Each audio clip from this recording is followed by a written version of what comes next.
As the temps start rising, I feel the familiar urge to refresh my closet, but I don't want to waste money on pieces I'll only wear once or for just one season. Thankfully, Quince changes that. Their clothes are timeless, lightweight, and far more elevated than anything else at this price. It finally feels like my wardrobe matches my standards.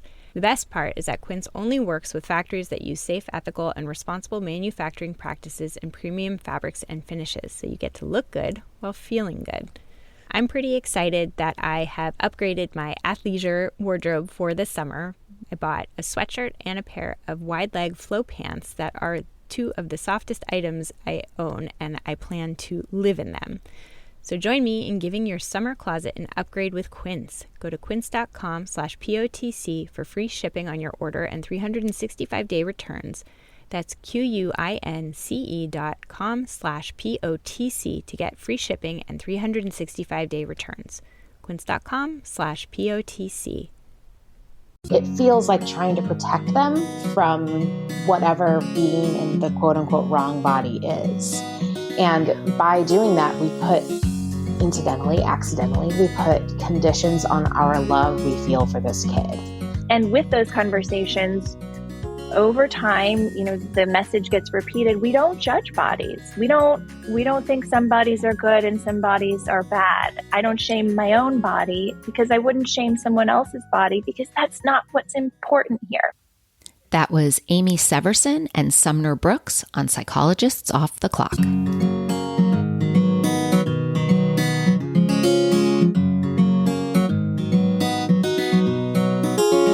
We are three clinical psychologists here to bring you cutting-edge and science-based ideas from psychology to help you flourish in your relationships, work, and health. I'm Dr. Debbie Sorensen, practicing in Mile High, Denver, Colorado, and co-author of ACT Daily Journal.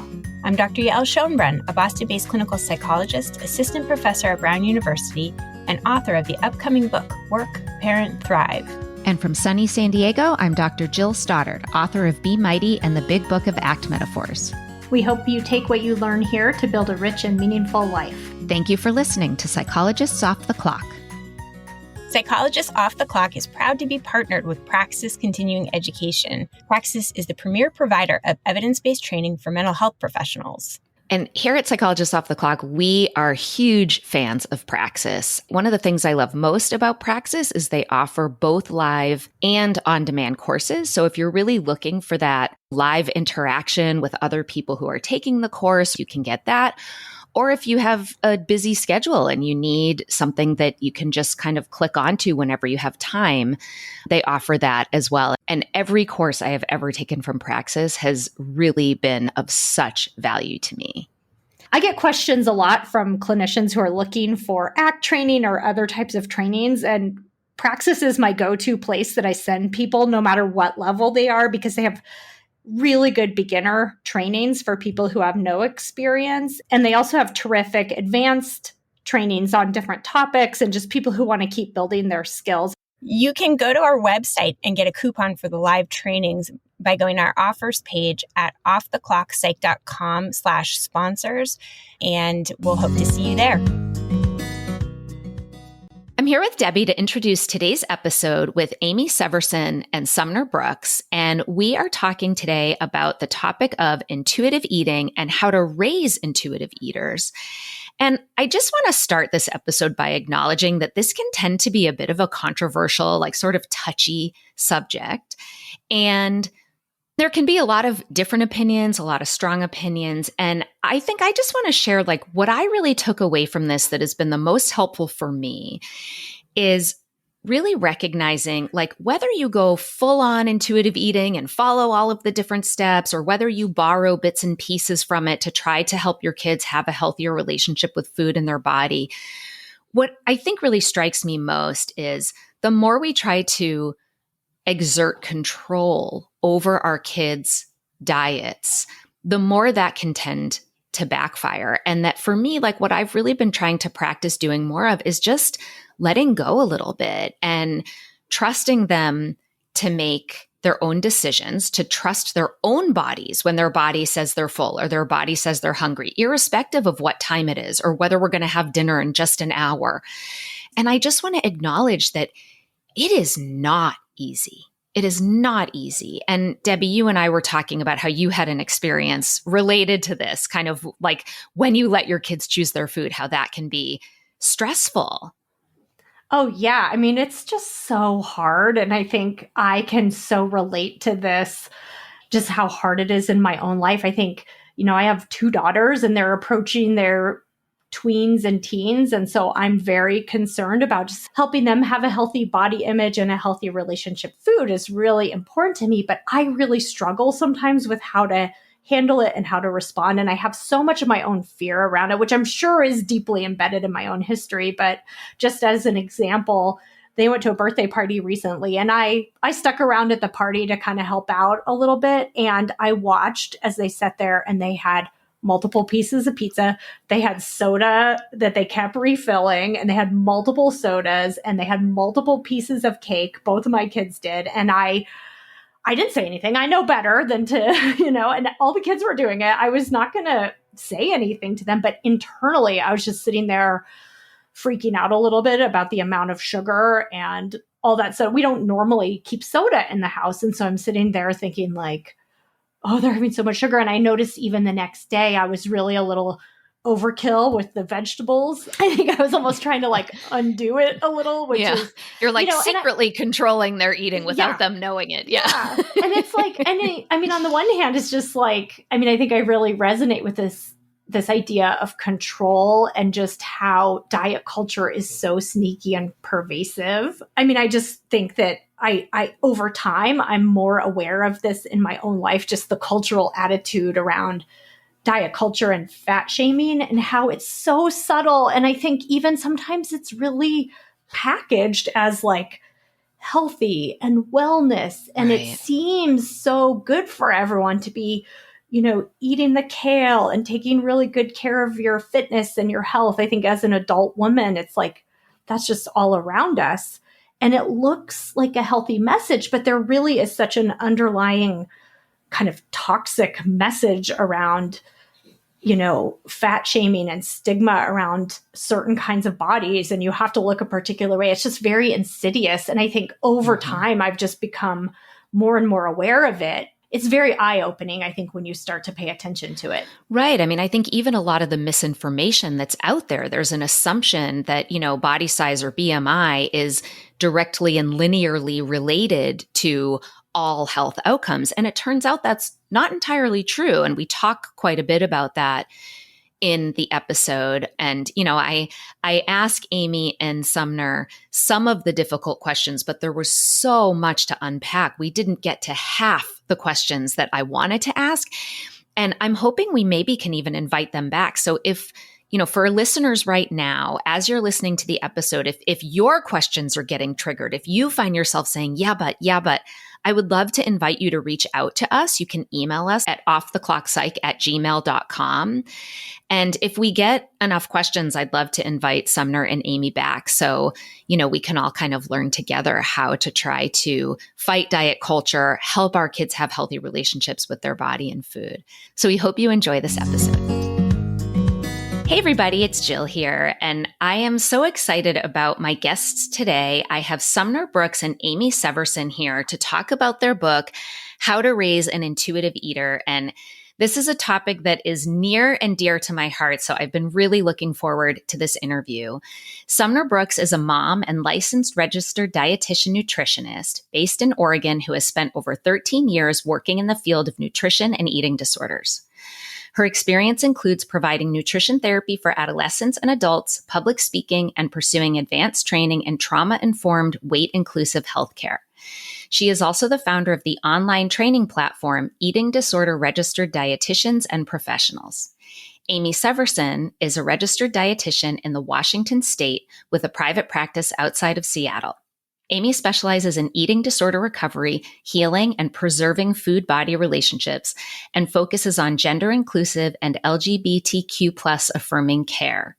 She is a certified intuitive eating counselor and a certified body trust provider. Welcome to you both. I am so happy to have you here on Psychologists Off the Clock. Thanks for having us. We're super excited to be here. Yeah. So I thought we could start with a tiny bit of self-disclosure because on the very first page of your book, You say you often ask clients how old they were the first time they realized their body wasn't acceptable, and that it's often before age 10. And this was like right on for me. So when I was young growing up, my parents, who were otherwise like very kind people, would call me Tubby, little Tubbette, Tubby, 2x4, and put me on a diet when I was 9. They offered to pay me $1 for every pound I lost. And, I'm sure my story sounds exactly like all of the people that you work with. And I'm Gen X. So of course there was the Clean Plate Club, where you had to eat all the food on your plate, even if you weren't hungry anymore, or because there were starving children in some other country. And, I was just sharing with Amee right before we got on that several years ago, I read the Intuitive Eating book by Evelyn Tribole and Elise Resch. And I think probably the most helpful thing I got out of that was how to prevent making the same mistakes with my own kids. And I am not perfect and I have so many questions to ask, but I've been really grateful for that. And, I'm just excited for our listeners who I think will get so much out of hearing about how to do that from the two of you. So thank you for being here. Why don't we start with just like a brief definition of intuitive eating for listeners who maybe haven't heard this term before? Yeah, sure. So we are really aware that intuitive eating is becoming a little bit more of a popular term, kind of hitting pop culture more and more over the last few years. And so I think there is some understandable miscommunication sometimes, misunderstanding about what intuitive eating is. And there are different ways to describe it. I'll start with what a simple way of looking at it is, which is that it's the way we are naturally born to be as eaters. We are born with a really incredible and complex system in our bodies, which consists of hormones and neurochemicals and nerves and our emotions and our thoughts, which all come together to help us identify when we need to eat, seek out the food that we need to get satisfied, and we inherently know when we've had enough. And we know that this is true because we witness it every day when babies are born. From the moment they're born, they are already capable of crying for food, crying for milk when they're hungry, and turning their head away when they've had enough. And so intuitive eating is about either fostering that within us as we age and mature and develop, or helping someone heal and bring them back to this natural way of eating that doesn't rely on all the external noise of nutrition facts and shoulds and good food and bad food and labels and diets and all of that. Yeah. Thank you. And it's when I first read about this, it seemed so obvious, right? Like common sense. And yet, we've spent our whole lives eating by a clock and being told that there are good foods and bad foods. And, it's complex. So what I wanted to talk about, the first tenet of intuitive eating, and I don't know if you would agree, but like maybe the most important is to reject diet culture. So can you maybe talk a little bit about like what is diet culture and why is it so problematic? I would say I agree that is probably one of the most important tenets for sure. And I guess a brief description of diet culture that isn't the first third of a book like ours is it's the thing that is briefly all around us. It's what we live in. It's everywhere. It's like Sumner was saying, the shoulds, the rules, the clock.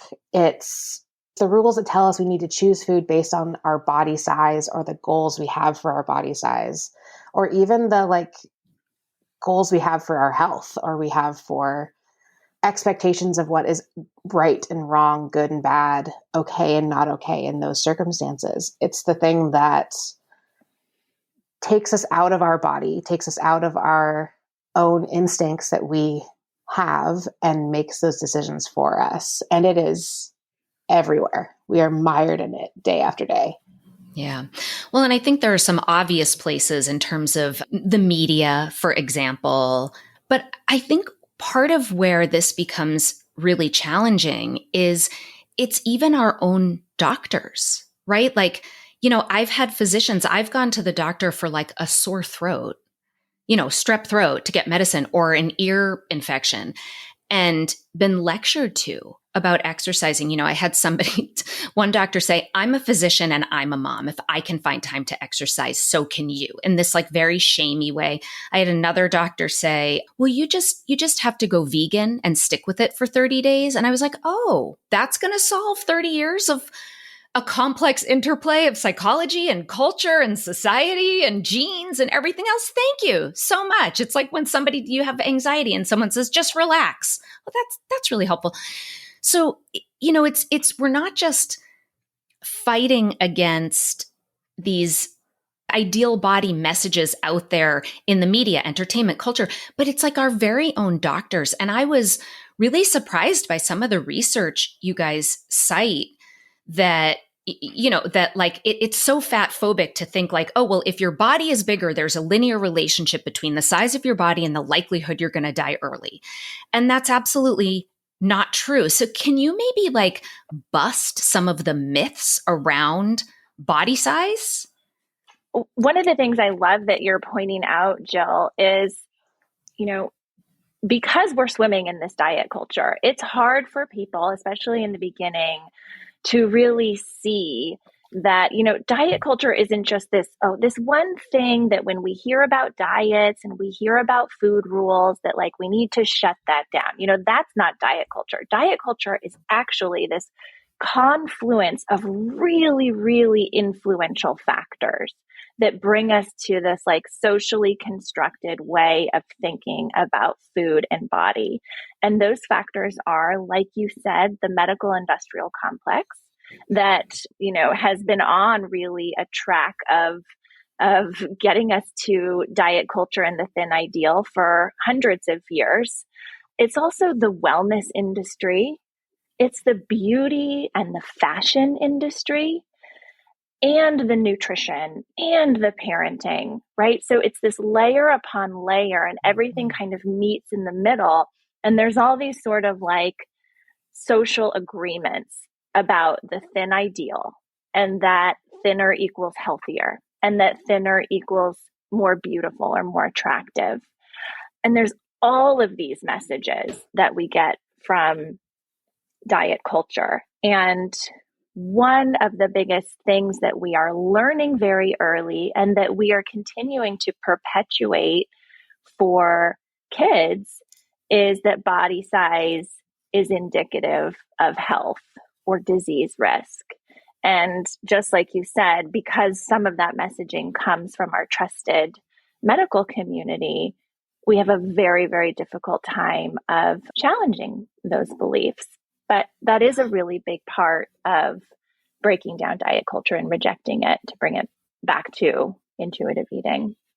I think another layer in there that is really important too, and Sumner kind of insinuated it a little bit, is I think there's also a piece of not only is like thinness the pursuit we're supposed to be pursuing, but it's also a choice and something that we should be choosing to engage in. And I think that another aspect of diet culture that is sometimes harder for some people to see or sit with or be okay with is that health is also a personal responsibility and a choice. And that's like what the nutrition and the doctors and everybody like insinuates and or very blatantly says that, if you're doing these things wrong, quote unquote, then you are choosing to not be healthy. And there is a connection to size and shape in that space. And also there's also a straight, you are either choosing to be healthy or you are choosing to be unhealthy. And if you are unhealthy, it is your choice. Yeah. And it really ignores the complexity of the issue, right? That there are so many factors that go into both body size and health. And, you talk about in the book how the research has sort of led us to believe that like it's all about BMI. And of course, newer research has shown that BMI is pretty much useless in many ways. And that fitness is far more important than fatness, so to speak. That like cardiovascular exercise, is this right? Tell me if I'm getting this wrong, is much more important than a person's body size. And you can be small and have health risks, and you can be larger and be perfectly healthy. And that there's a lot of those factors that are being ignored when it comes to these kinds of diet culture messages.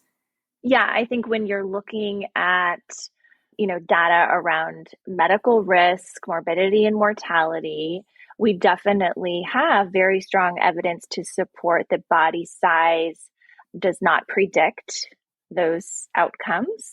And not only that, but one of the graphs that we felt really important to put in the book was around how those who are actually in that middle range and higher BMI categories have better health outcomes than the very lower BMI range. And that's very surprising to a lot of people too, because it's very oversimplified, this connection between thinness and health. And some of the, most educated, smartest people in the world don't have that connection because of the way health is socially constructed in our culture. If you guys have that article, I would love to put that in the show notes, because I bet there are even people listening saying, no, that can't be right. And even admittedly, when I read it, I thought, wait, what? I mean, this goes against everything I've ever learned. So it was that BMI is not associated with mortality unless your BMI is 50 or above. And that if you look at the chart, what whoever they is, call overweight and obese, actually have lower mortality rates than people in the normal weight and underweight categories, which is like mind-blowing, right? And I bet you people will, like me, sort of hear that or read that and go, wait, what? So it would be great to be able to put that article right in our show notes if people want to see that themselves. But it really does go against so much of the messaging that we hear. And my gosh, you two must be working really hard to undo that messaging, as I think most people in the intuitive eating community are. Yeah, I think thankfully understanding is growing, slowly but surely. And I think the more health providers and professionals and researchers and teachers and parents and really everyone, the more people who are open to hearing and learning about the emerging research, the better. But also pointing back to what Amee was saying about this being a choice, the other part of the conversation is that we are so obsessed with health in our culture. And yes, I think most people would agree that they want to be mindful and aware of their health and well-being. But with this obsession with health, particularly how it is, currently, we are not helping anyone's well-being. We are seeing some pretty detrimental consequences when it comes to mental health because of the obsession with food and body. Yeah. I think the other sticky point, so, as I said, I've struggled with this issue personally, really my whole life. And, there have been periods where my body has been quite a lot larger, and it would be hard for me to exercise. My joints would hurt. I would be out of breath very easily. And so, irrespective of mortality and these other things, like it felt to me like if I could take some weight off, it would be easier for me to be able to be more fit, because it would be easier for me to be active and to exercise. But the other piece about the diet culture is that diets don't work, right? That like there's the honeymoon phase and people lose weight, but I don't remember the percentage, but it's like in the 90s, 98% of people, when they do lose weight through dieting, gain the weight back and then some, right? So you have this sort of staircase of like losing weight and then gaining more back and losing weight and gaining more back. And so I think people feel really stuck because they may have health related or fitness related reasons to want to lose some weight. And that may not be a terrible thing if it's for the right reasons, but that it feels really challenging to be able to do that given what we're told about how you're supposed to do that. Do you have thoughts about that? I think it's an opportunity to point out as well that, your own personal scenario that you just shared, because of how we've been conditioned to think about weight, the conclusion that people come to is I need to lose weight to feel better. However, what is so rarely really acknowledged is that if someone maybe isn't feeling strong or comfortable in their body, that they can choose, if they want, to work on strength and flexibility and fitness if they want, joyful movement, things that feel good for their body. And that those things could very much bring increased well-being and increased body comfort and increased physical ability without weight loss at all. That the fitness part of it is not about weight. The fitness part of this is about strength, maybe endurance, flexibility, physical therapy, right? Taking care of one's body. But it just, again, becomes really simplified to, if I lost weight, I would feel better. When that's a really big message we're trying to get out, is that, well, is it that you need to lose weight, or is it that strengthening your current body would really feel good for you? Well, you talk about how the goal of intuitive eating is to promote a healthy relationship with our bodies and with food. And so, the goal would never be about weight loss, though it's possible that if people engaged in intuitive eating, that's something that may happen, but that it's really more about getting rid of these kind of pathological relationships that come up around food and body size and everything that comes with that. Let's you talk about how there are 3 keys to raising an intuitive eater. We've been talking a lot just about intuitive eating in general, but the book is really it's really for parents in terms of how we can raise children to be intuitive eaters. And so you talk about these 3 keys: providing unconditional love and support for your child's body, implementing a flexible and reliable feeding routine, and finally, developing and using the intuitive eating voice. So can you kind of briefly unpack, this is a very big book, and I know I'm asking huge questions that took you hundreds of pages to write. And the book is so good. And I really recommend for anyone listening who wants a deeper dive, because we would need hours to talk about all of this, and we only have one. So I do really recommend the book. But can you talk a little bit about those 3 keys to raising an intuitive eater? Yeah, I think the first one is probably the one that's nearest and dearest to my heart, which is providing unconditional love for your child and for your child's body. And I think this one I feel really passionate about in particular because it feels kind of obvious. Like, if we just say that in the name of the key, it's really easy to be like, well, yeah, like, of course we should provide unconditional love for our child. Wait, so we shouldn't call our kids Tubby and Little Tubbet and Tubby 2 before? Is that inconsistent with the first key? A little. It feels like one of those things that feels so obvious. And like you said earlier, like with your parents, they weren't necessarily trying to cause you like harm. And I think that's true for most people. I think there are exceptions to that rule, but I think for the most part, parents truly want to do what's best by their kid. And sometimes that means it feels like trying to protect them from whatever being in the quote unquote wrong body is. And by doing that, we put accidentally, we put conditions on our love we feel for this kid. And the truth is, I actually saw this on Instagram earlier today, and I think it's so incredibly important that kids experience whatever it is that we give them as love. There is nothing we can point to in the world that says, that's what love is. That's what you need to aspire to. So whatever it is that we give them is what they believe is unconditional love, which is what parents should be giving kids. And when we accidentally put these conditions on it, like, I love you, and wouldn't you feel better if your body was smaller? Or do you really want to wear those clothes? I think some of the sneakier ones can even be, wouldn't you rather go like join the soccer team than read a book?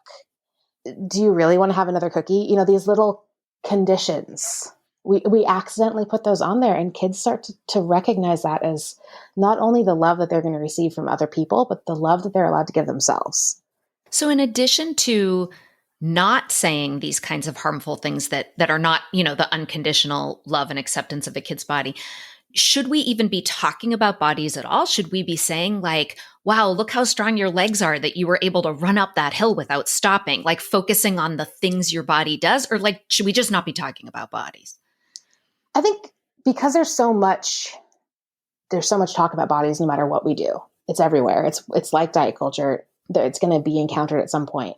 So I believe that, teaching gratitude for bodies and what bodies can do, what they can provide for us is great, while also not like putting conditions on that either. Because, you never know when you're going to break a leg or become disabled or whatever that True. is. Yeah. And also just like,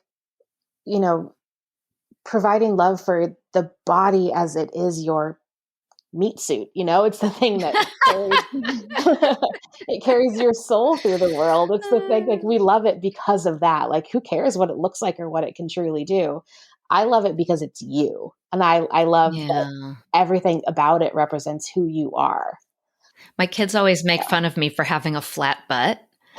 I'm like, I know, I got a crack in my back. I'm like, I love my flat butt. Leave me alone. And that's, it's like, I'm like, I can't stop them from making comments about bodies, but I can try to model, which is something you guys talk about as being really important, that like, I love my flat butt. I'm not going to apologize for it. It's just part of my body. It's how I was built. All the women in my family have flat butts, I think that's so important, because one of the ways that I think about this a lot, and when you have kids, bodies come up every day, all the time. And I think that if we don't talk about bodies, if we don't acknowledge bodies and the neat stuff about bodies, the confusing stuff about bodies, the curious things about bodies, our kids are going to seek out and find their own answers to their own questions in other places away from us. And so I try to really make it like a normal everyday thing to talk about bodies, what they do, how they sound, how they smell, how they look. And with those conversations, over time, the message gets repeated. We don't judge bodies. We don't think some bodies are good and some bodies are bad. I don't shame my own body because I wouldn't shame someone else's body, because that's not what's important here, right? Those aren't the values that we need to be instilling. And I've recently had a couple conversations around even like being naked in our bodies and the messages that we send to really young kids about how we are portraying our own comfort in our body when we're naked. And I mean, that is a private thing that's happening at home with families. But I do think that kids are so perceptive. They can tell when there is, hiding and shame and secrecy around bodies. And where are they supposed to figure out and fulfill their curiosity if we can't help them with that at home? So I think it's an important thing for parents to be aware of with body positivity as well, is like breaking down some of the mystery, right? And the shame around bodies in general, not just with size. Yeah, it's a great point. It's a really good point. So that second key is to implement a flexible and reliable feeding routine. So what is that, and how is it different from when we're not practicing intuitive eating? Well, I will start with that. For any person of any age, whether you're a child or an adult, having a connection and being attuned to your hunger and satiety signals does rely on having regular access to food. So for an adult who may be restricting or dieting, they're probably not having regular and consistent access to enough food as a result of the dieting. There may also be a person of any age who doesn't have regular or reliable access to food at all due to food insecurity. That's another way we get interrupted from being able to be naturally tuned in. So for children, one of the most important things that we can do is support them with that regular and reliable, adequate access to food by providing the meals, by determining when the meals and snacks are happening, and by doing our best to provide a variety of different food groups so that children are well set up to be able to eat according to their natural intuitive eating abilities when these meals and snacks are provided. So that really is the basis for the need for the flexible feeding routine. It's not about over control or about this is my job and that's your job and you can't take any of my job, which is sometimes unfortunately how this is talked about. But it's really about what we're doing is we're consciously and intentionally knowing that our kids need us to provide this food because that's going to be the most accessible way for them to be intuitive eaters. They don't have the developmental capability to be the decision makers around what's served all the time and when it's served. You talk about the importance for parents of modeling, which, I think that piece is like pretty self-explanatory and we've touched on it a little bit, but you just mentioned control, and a big piece of this is avoiding negative parental control. And I suspect that is probably one of the biggest issues that parents encounter because of fear, because of living in diet culture. So can you talk a little bit about what that means and what should we be doing instead? I think a good example of negative parental control comes in like during meal times. Like Sumner mentioned, we can provide a variety of food groups that kids can intuitively choose from. That includes like fruits and vegetables, fish. I'm thinking of the things that kids don't generally love, on a regular basis. And we can provide them and then they can choose not to eat that. And that negative parental control can kind of seep into this conversation when we start to have, but how about you have one bite of the broccoli, but you're not going to try any of the broccoli, but I made you fish and you're not going to eat the fish. And kind of whether it's a little bit of a guilt trip or if it's a directive, like, no, we take a bite of this food before it's taken off the table. You have to try a bite of everything on your plate.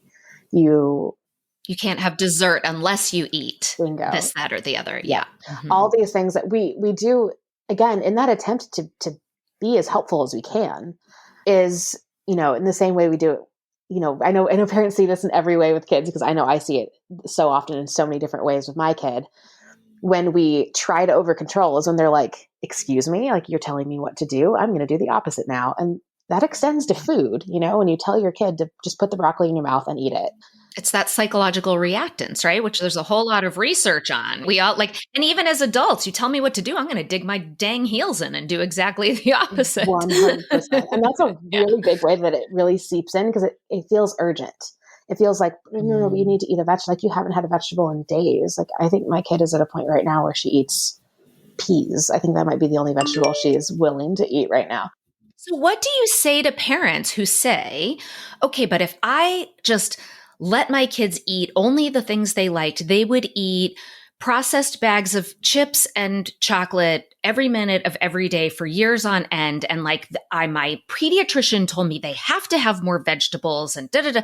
Like, how do you respond to that? And I think that, like you're saying, Amee, it comes from this well-intentioned place and also like maybe a fear and anxiety place. Like, oh God, I'm going to ruin my children's insides. And I'll say like one of the things that I worry about is not their body size as much as, there is some research coming out that like processed food isn't great for your brain, your energy, your mood, right? Like that. And so when my kid doesn't want to eat breakfast and only wants to eat, we're saying there's no bad foods, but they eat these foods that they seem to have an impact on their irritability or other kinds of things. And I want them to be in the best position to be able to like succeed throughout their day socially and academically, and their nutrition seems to impact that. So how do you respond when you get these like kind of fear-driven yeah buts from parents? Yeah, that's such a good question. So look, there's not one way that this looks across all families, right? And we always know that in any given scenario, there's a lifetime of context behind it, right? So when I hear a parent saying, but my child would never choose strawberries if I put strawberries on the table. Yeah. I hear, and at no fault of the parents, because parents don't know this stuff. That's why we wrote the book. But I hear, I have no trust in my child's ability to feed themselves. And so that then indicates maybe this has been going on for a long time, where very early on, because of that over control, we sort of took away that ability, that natural ability of the child to be so self-directive, to eat a wide variety of foods because they might be available. And I have to back up there, because not every child is going to eat a wide variety of foods, but very likely more than just candy or chips. But it's the candy and chips that are provoking this high anxiety response from the parents, because the context there is that they also have a lot of feelings about candy and chips. And there's a whole lifetime behind that, right? So this is the point of the conversation where we recognize, yeah, pretty complex here. And the way that our child is eating is a result of how they've been kind of conditioned to or modeled to, or however it has evolved. This is their relationship with food now. And so when I'm talking to a parent that may be very weary of the permission and the trust that we talk about in the book, we want to kind of take a breath and remember, okay, this is about a relationship with food. So what kinds of things can we do to support our children to have a positive relationship with food, not just with chips, but with food, like all food? And does that mean that maybe we need to change some of the things we're doing at home to build back some positive relationship with fruits and vegetables? If my child maybe is totally kind of running the other way from all fruits and vegetables, and maybe that's really connected to how things have been happening for them in their life with fruits and vegetables, what do we need to do to make this a more positive interaction? Yeah. I'm wondering if that starts to kind of open up how you might think about responding to a parent like that. It does. And I suspect too, it really takes a lot of patience on the part of the parents, because this isn't something that is going to be undone overnight. And, to give that freedom and trust there, like in psychology, there's that extinction burst, right? Where like there's an increase in behavior before there's a decrease. And if a kid who's never been allowed to have sugar is suddenly allowed to have sugar, they may go crazy on this sugar before they start to kind of heal that relationship. But the other thing that comes to mind, and maybe it sounds a little paranoid, but thinking about this like capitalist, at least in the United States, we live in a very capitalist country. Supposedly there are chemists who have been hired by food companies like Doritos, right, to have like the exact right combination of ingredients to make them essentially addictive, using that term broadly.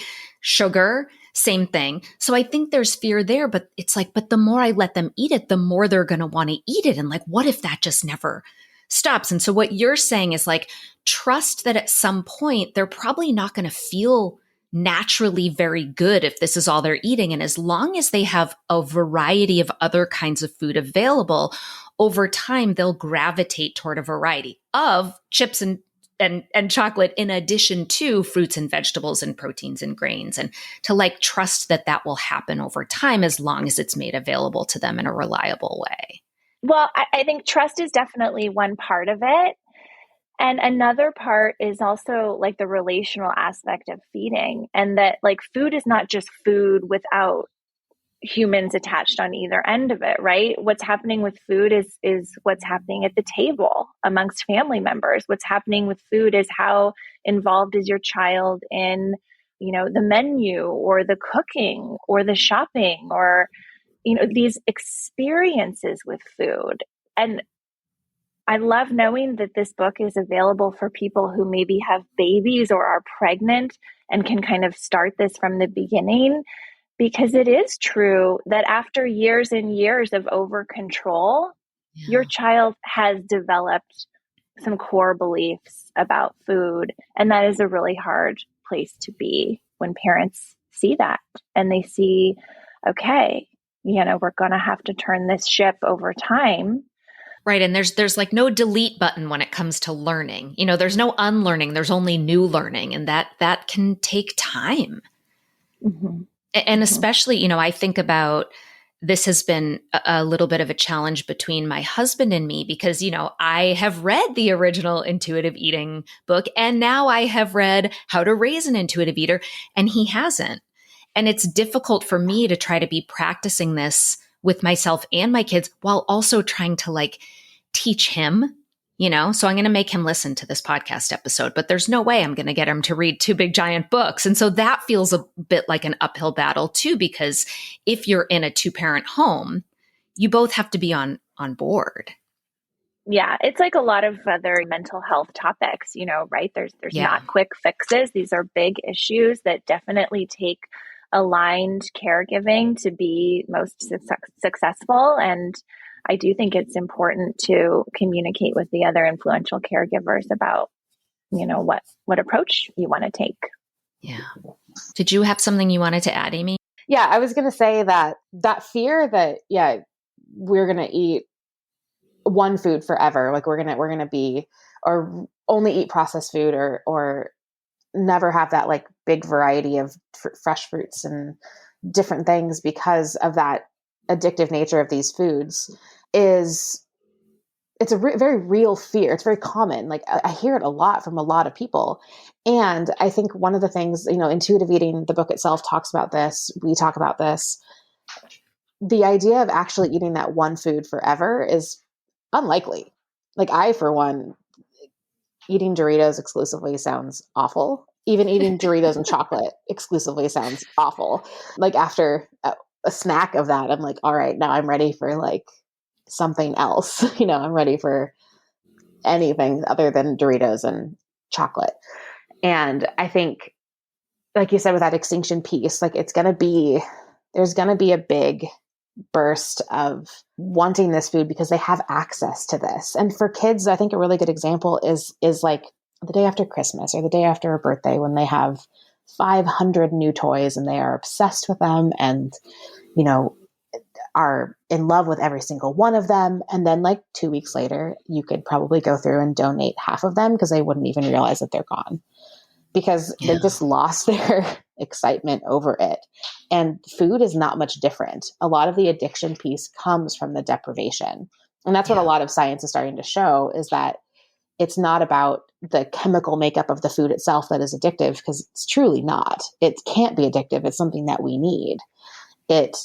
We could be reliant on it because we're also reliant on air and water and that's normal. But we're not addicted to it any more than we are with toys, I think what you're saying is so important that it's about deprivation. And in fact, I did some individual intuitive eating sessions with Evelyn Tribole, who wrote the first book. And one of my homework assignments was literally to fill my freezer with ice cream. To buy all of the ice cream and sort of do it as an experiment. And that when you stop restricting and deprivation is no longer a problem, there's sort of this magic thing that eventually happens where you're well, I can have it anytime. Do I really want it right now? No, not really. And I think that's really what you're speaking to here.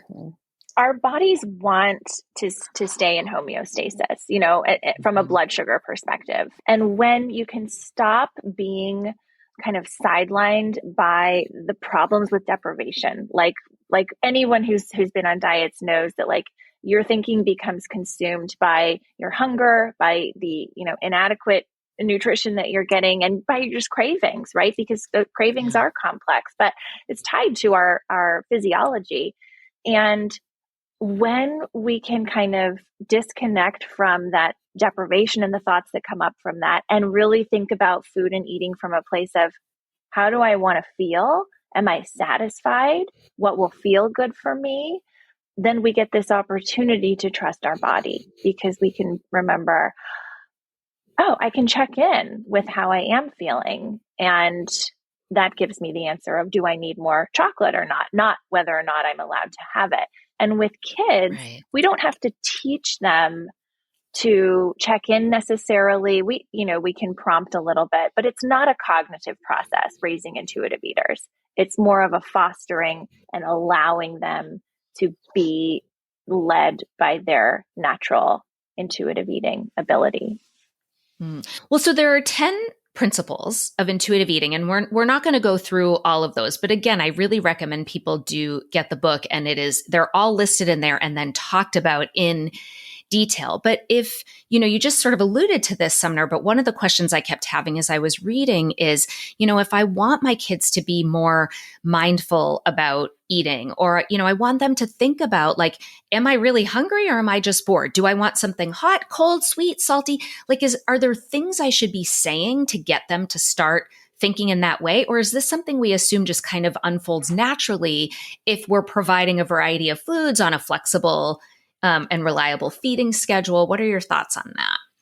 I think it depends a little bit on the age of the kid that we're working with, because I think that is a really important thing, because textures and sensory experiences are very real and tangible, especially experience. For kids. Yes, yeah, right, yeah. And we, as kids get older, we can ask more questions. We can get a little bit more in depth with it, but having, like, asking if they want something hot or cold. Do you want some saucy chicken tonight? Like, there's a pasta I refer to as cheesy chicken because it's the only way my kid knows what it is. And we'll ask that, like, do you want cheesy chicken or do you want teriyaki chicken? We'll ask, like, these little differences, and she can have an opinion on what thing it is. And we can do that. Like, we can be like, do you want something cold for a snack or do you want something hot for a snack? Mm-hmm. Especially when a kid is like, I don't know what I want right now. I'm hungry, but I'm not sure what it is. Okay, do you want something crunchy? Do you want, we can ask those same questions in very simplified ways. Yeah. But it allows them to kind of explore their own sensory experiences and the way that food can kind of relate to those sensory experiences. And actually, that is technically the age appropriate nutrition education to give a kid is, this is a crunchy food. This is a juicy food. This is saucy. This is red. We can be really basic about it, and we can kind of let them have that experience with it. And we don't have to tell them that's how they choose food, but that's how we can help them. Right. Get in the habit of thinking about those things. Yeah. Right. And, like, giving them credit too. I mean, my daughter's only 10, and she will say something like, "Oh, I'm really craving something savory." And I remember the first time she said it, my head whipped around. I was like, "You know what savory means?" I had no idea that she even knew. I don't think I had ever used that word. Dinner, so it's fine. I'm like, that's and I'll add to that. This is also where the modeling piece comes in.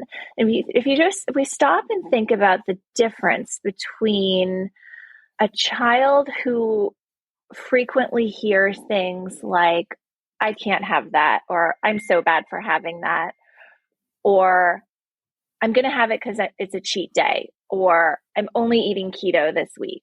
Or, if we think about a child that hears comments like that about food versus being in an environment where they're hearing, "Ooh, yummy, I'm so excited for this. I'm so hungry for this." Or, "You know what, that looks really good, but I feel full. I'm going to have some later." Or, "Oh my gosh, this is the most delicious, soup I've ever had because of blah, blah, blah," right? If we are modeling being in touch with our own sensations, our own food enjoyment, our own hunger and satiety, that is so much information for a child to be exposed to when it comes to how they are going to relate with food. Yeah, that's so powerful. Like, even if I just say, "Ooh, I'm really in the mood for something crunchy and salty," and then I eat something crunchy and salty versus like, "Oh, but chips are bad. I can't have that."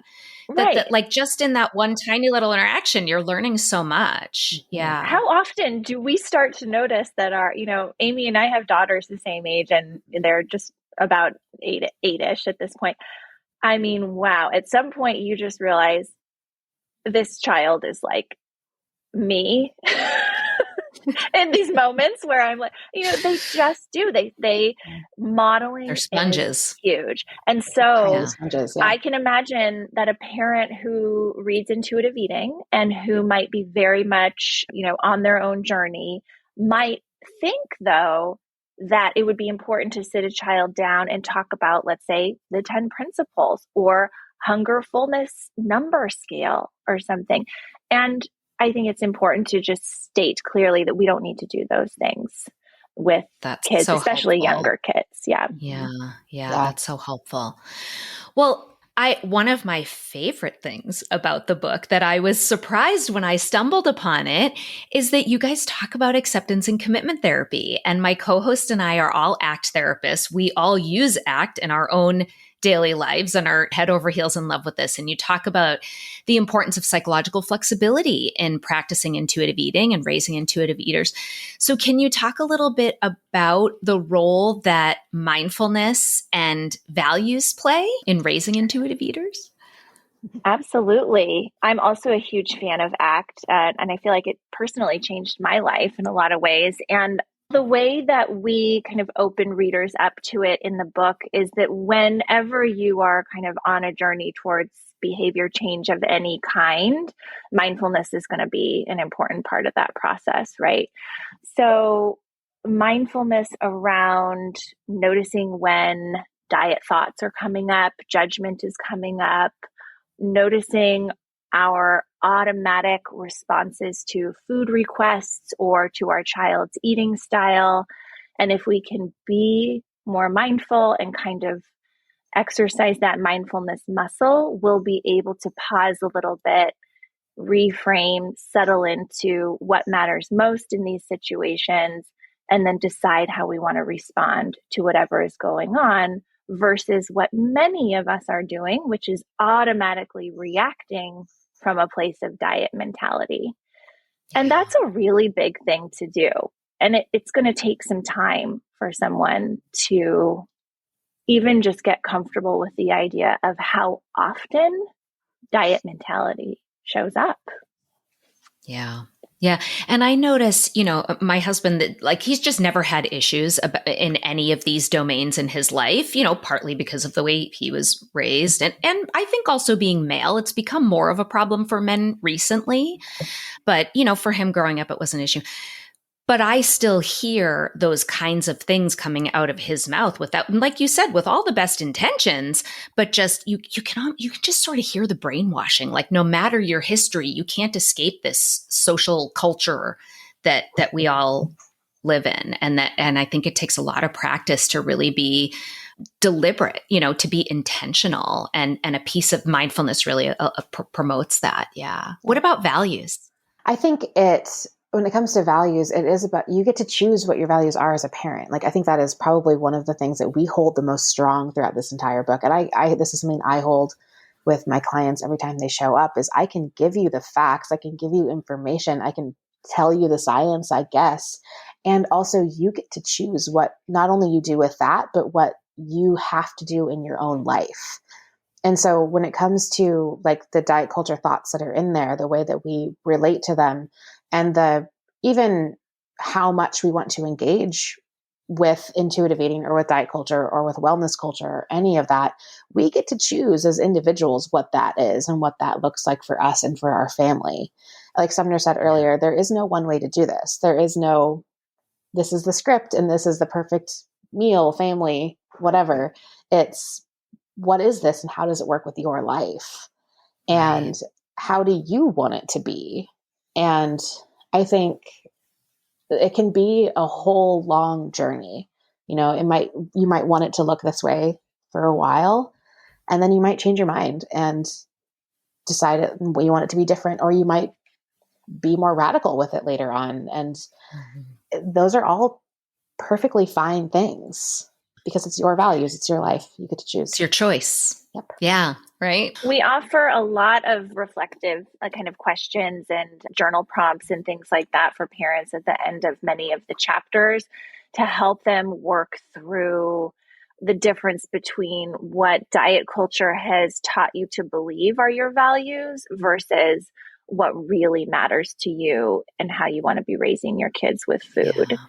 And so I think there's a lot of opportunity for people to get clear on their values. Yeah, I agree. I mean, I that was my experience in reading, and I have so many other questions for you. I'm thinking of that, like maybe I should have you guys back, because one of the things I wanted to talk about is obstacles, like all the yeah buts that you must get from parents who have spent decades in diet culture. And maybe we can reach out to some of our listeners who have heard this episode and have their own questions. And maybe we could just come back for like a full Q&A with parents. Yeah. Wouldn't that be cool? Yeah. I did that one really fun. with one other guest, and it worked really well. So maybe we'll do that. And what I thought we could do as our sort of last and final question is, I got the impression from reading that a really important first step to raising intuitive eaters is to be practicing this ourselves because of the modeling and everything else. So what would you say are some initial concrete steps our listeners could take to get started? I mean, really, whether they're a parent or not. I mean, if you're a non-parent who wants to practice intuitive eating, or if you're a parent who wants to raise intuitive eaters, what might be some, in addition to reading the book, what might be some concrete steps people could take today, to get started on this journey? I think some of the first, most important steps we can take, because I'm also a very firm believer, and we say this in the book, and I know Sumner agrees with me, that especially when it comes to parenting in this way, we can kind of fake it till we make it. You do not have to be a perfect intuitive eater in order to help your kids be intuitive eaters. You can be on this journey at the same time. And one of the first things we can start to do is that mindfulness of the language we're using, both in the world and like coming out of our mouths, but also the way we talk to ourselves, and starting to be mindful of the way this diet culture influence is making decisions for us and bringing fear out of us and concern, and the way we're commenting on not just our bodies or our child's bodies, but everyone else's as well. And the mindfulness of the diet culture soup that's kind of all around us, I think is probably one of the most important first steps. Love it. What about you, Sumner? Yeah, I think right back to act, right? So noticing the feelings and the thoughts that come up that are maybe could be kind of piqued by anything that happens around you, something you eat, something you see in your child, something your child eats, and starting to connect the dots with how the feelings you have about food and body then lead you to want to do some kind of behavior or reaction because of those feelings and thoughts, and that it runs so deep. As soon as we start to notice all of this and do this work, we realize, oh, wow, this has been happening a long time and this is really deep. So self-compassion is something that we, bring up over and over again because it's so critical here. But having compassion for even the very littlest of things, right? And I'd like people to know that they're not alone. Yeah, that's great.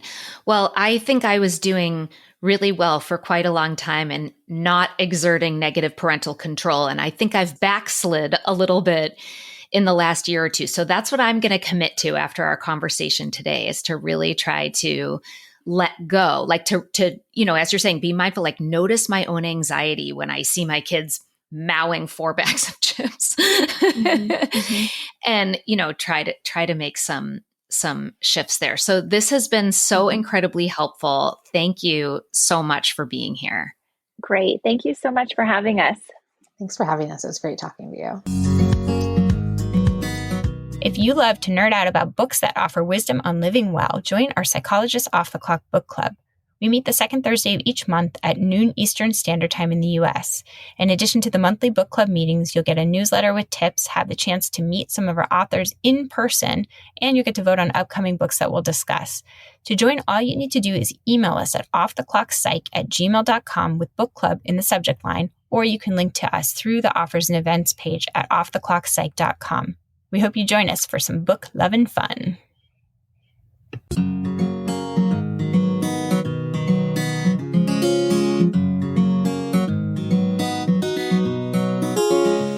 Thank you for listening to Psychologists Off the Clock. If you enjoy our podcast, you can help us out by leaving a review or contributing on Patreon. You can get more psychology tips by subscribing to our newsletter, and you can find us wherever you get your podcasts. Connect with us on social media and purchase swag from our merch store by going to our website at offtheclockpsych.com/merch. We'd like to thank our strategic consultant, Michael Harold, our dissemination coordinator, Katie Rothfelder, and our editorial coordinator, Melissa Miller. This podcast is for informational and entertainment purposes only and is not meant to be a substitute for mental health treatment. If you're having a mental health emergency, dial 911. If you're looking for mental health treatment, please visit the resources page of our website, offtheclockpsych.com.